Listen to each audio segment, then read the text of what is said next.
Usted está viendo Glosa con JM Hidalgo. Al estar a menos de un año de las elecciones nacionales, donde el panorama electoral aún no está del todo definido, evidentemente que crea una serie de situaciones de incertidumbre, riesgos y de desafíos. Pero no por ello puede amilanarse ningún partido en su carrera por lograr ser el gobierno del Estado Dominicano. La realidad del momento en nuestro país es que ninguna de las organizaciones políticas tienen la capacidad por sí misma de poder lograr salir triunfante en unas elecciones o en las próximas elecciones del 2024. La existencia de tantos partidos, unos 33 partidos reconocidos, y de movimientos políticos acarrea que la población, ejerciendo sus derechos en un Estado democrático, opta por atrincherarse en el grupo que más le satisfaga o que considere como mejor para dirigir los destinos de la República Dominicana.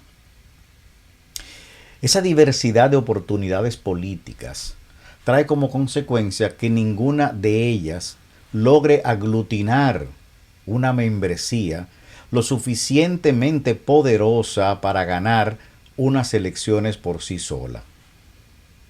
De ahí que se tenga que recurrir a los acuerdos o alianzas.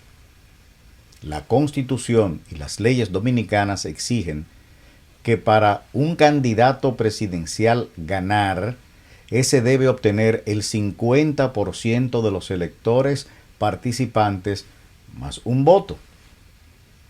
Esto nunca lo ha logrado un partido. Una cosa es el candidato y otra es el partido que representa. Desde instaurada esta fórmula en el país, tan solo en su año de implementación fue que se pudo aplicar. Para la segunda ronda en el 1996, la elección fue necesario que se llegara a un acuerdo de alianza simplemente electoral, sin ningún tipo de compromiso con participación en el futuro gobierno, ni comprometiendo ningún tipo ni ético, ni moral, ni político, ni filosófico, ni nada por el estilo. Un partido tenía como norte ganar, el Partido de la Liberación Dominicana con Leonel Fernández como candidato, y el otro partido, el Partido Reformista Social Cristiano con el doctor Balaguer, que había quedado en tercer lugar, solo le quedaba una carta por jugar: ser el partido que no permitiera que quien obtuvo en la primera vuelta la mayor cantidad de votos pudiese coronarse con la presidencia de la República. Es decir, el Partido Revolucionario Dominicano con su candidato José Francisco Peña Gómez. Desde entonces, en todos los procesos electorales, ha sido necesario pactar con otras organizaciones. Pero no es que antes de 1996 no existieran esos acuerdos y amarres. Pero era un tanto más fácil porque se ganaba unas elecciones con la mayoría simple, tal como ocurre hoy en día con los alcaldes, los diputados y los senadores.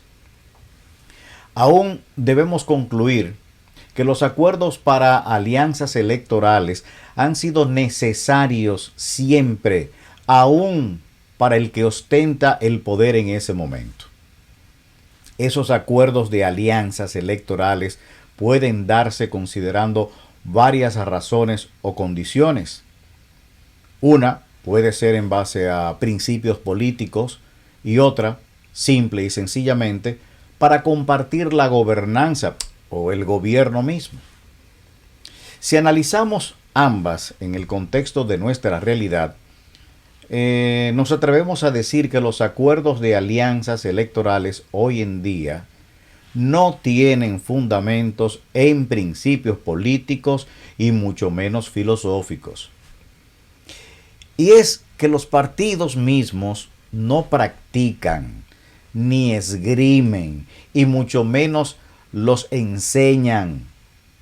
Esos conocimientos no están a la orden de los miembros de sus partidos, ni tampoco nuestras instituciones lo hacen con la población.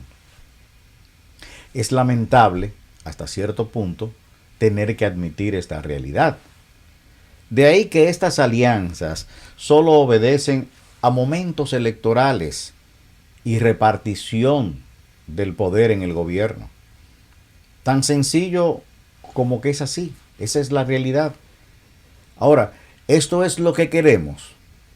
Para serle sincero, la pregunta no es si eso es lo que deseamos.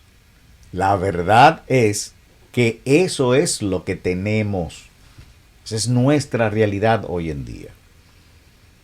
Lo único que nos pone a reflexionar a todos nosotros al momento de tomar una decisión política o electoral es evaluar la capacidad, las visiones de futuro, el respeto a las leyes, el comportamiento social de quien vamos a favorecer con nuestro voto. Ese voto electoral que se convierte en un voto de confianza, tan solo es un voto de esperanza. La oposición en nuestro país ha dado el primer paso con acuerdos electorales. Ahora lo hará el partido de gobierno. Tendrá que hacerlo. Tienen que hacerlo todos los partidos. Tendrán que hacerlo por lo que afirmamos al inicio de nuestro análisis. Es decir, la cantidad de partidos fruto de la democracia ha fraccionado a la población en cuanto a preferencia política. Y sea como sea, eso es bueno. Ahora bien, se corren riesgos.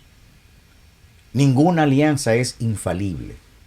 Toda alianza conlleva el que las partes cedan, den, ofrezcan. Algunos lo verán como una derrota, otros lo verán como un triunfo. Pero quienes así evalúen los acuerdos o alianzas solo lo están midiendo egoístamente.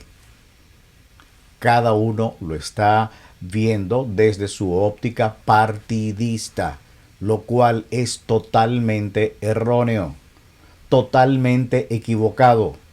Cuando dicen que un partido se tragó a otro, esa es una evaluación improcedente, desatinada y muy peyorativa, por cierto.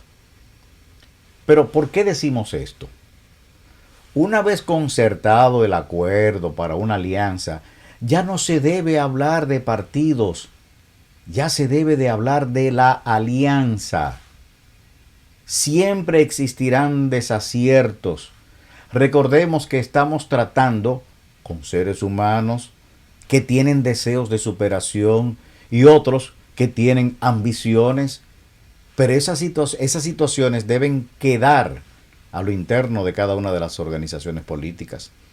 Esto lo decimos para el partido de gobierno, pero también se lo decimos a los partidos de oposición. Esos ruidos de rabiosos deben evitarse. Una cosa es el normal comportamiento de competencia y otra, las amarguras.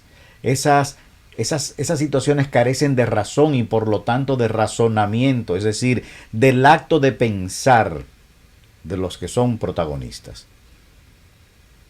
Para nuestro país lo importante es que esos pactos, al momento de salir triunfantes, pongan en primer lugar los intereses y necesidades de la nación. Bueno, nos dirán que somos utópicos, y sí lo somos, porque los deseos y anhelos de una sociedad justa, equitativa, con los menores casos de conflictos, se convierten en utopías si se conciben bajo las mismas condiciones del momento. Cuando evaluamos el estado actual de las cosas y vemos las desigualdades, las injusticias, los actos de violencia, la inequidad, solo nos queda la esperanza de invertir las cosas en algo que satisfaga lo más posible nuestras esperanzas. Bienvenidos todos los acuerdos de alianzas electorales. Nosotros somos los verdaderos responsables de darnos uno u otro gobierno. Debemos reflexionar sobre los candidatos, evaluar las virtudes personales y profesionales, tratar de tener la visión más clara sobre su concepción para un futuro mejor de nuestro país. Poner en una balanza sus palabras, sus discursos en un platillo y en el otro extremo sus hechos y su comportamiento. Y hasta, si es posible, comparar su modo de vida, sus gustos, sus intereses, el respeto a las leyes, el comportamiento social frente a los demás. Lamentablemente, muy lamentablemente, todo lo que hemos dicho no sirve para nada. Satisfacción personal. Nuestra decisión está en el voto. Y el voto solo tiene un valor aritmético, matemático. En el voto no se imprimen nuestras esperanzas, pero se cuentan para alcanzarlas.